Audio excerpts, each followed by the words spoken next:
Hey readers, this is Liz Davidson from Beyond Solitaire Books, and today I want to talk about some pre-reading that I did in preparation for starting Ulysses. So yes, school's been busy, I've been having a hard time keeping up with all the reading I'd like to do, but I am on it, and I did complete my pre-reading for Ulysses. So let's just give a quick talk over of that.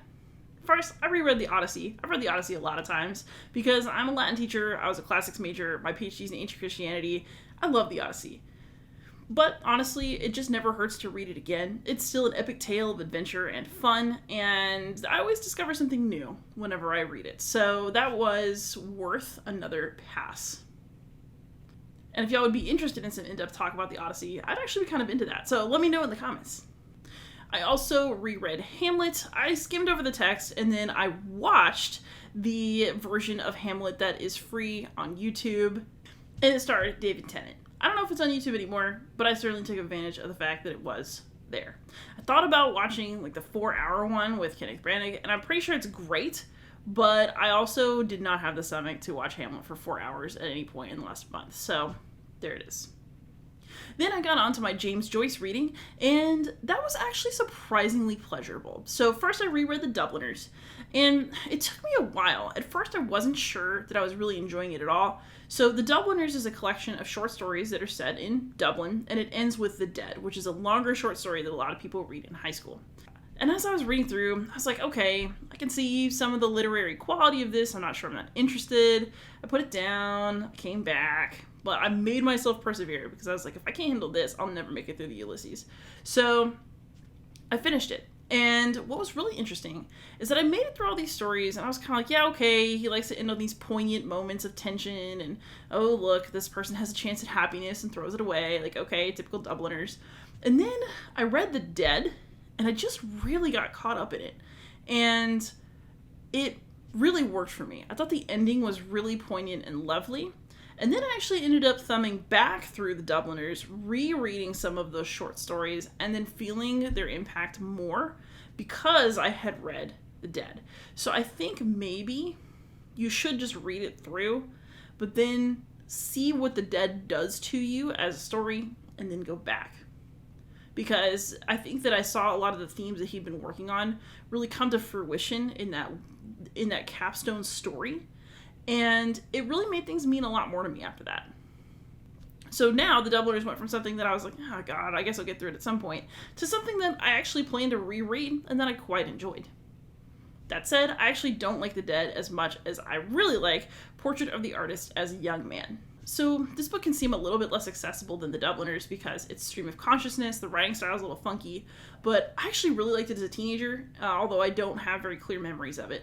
And then I really enjoyed it now on the reread because it's about Stephen Dedalus, who is an artist who is going to appear in Ulysses, I already know, so getting my background knowledge. But Portrait of the Artist as a Young Man is about his life from when he's a schoolboy to when he is an adult student, and he's really looking for himself, who he should listen to in his life, the kind of person he should be, and it's really about his emergence as an artist who's listening to his own inner voice instead of the voices of everyone around him.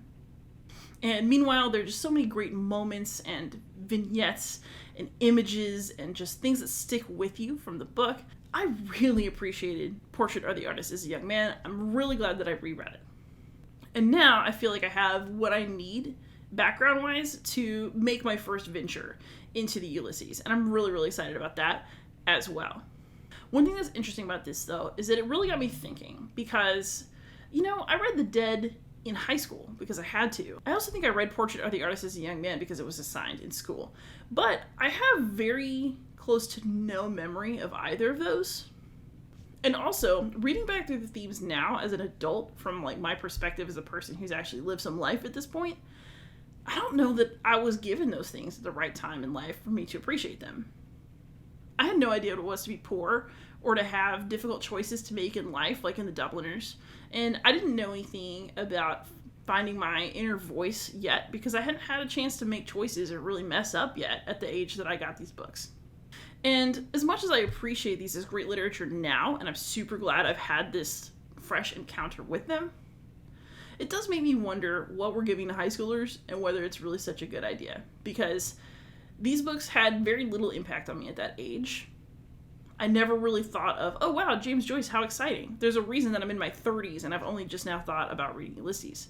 And I think it's because that literature didn't catch me at the age that it was given. And I think maybe it might be something that you should read after you've, skinned your knees a few times, figuratively speaking, in life. I'm a teacher, and I could probably go on about that for a really long time, but it did make me think, because these works of literature are things that I super appreciate now, but they were pretty ho-hum in the original setting in which I received them. So hopefully what that means is that having become ready for this literature, I'm also going to be ready for the Ulysses. I'm really excited about what I'm going to discover when I start it. So my next Ulysses video is going to be about book 1. My current plan is to just try to read the very first episode. Chapter, I think it's an episode. I'm going to read the very first one. And then I'm going to see what I get out of it.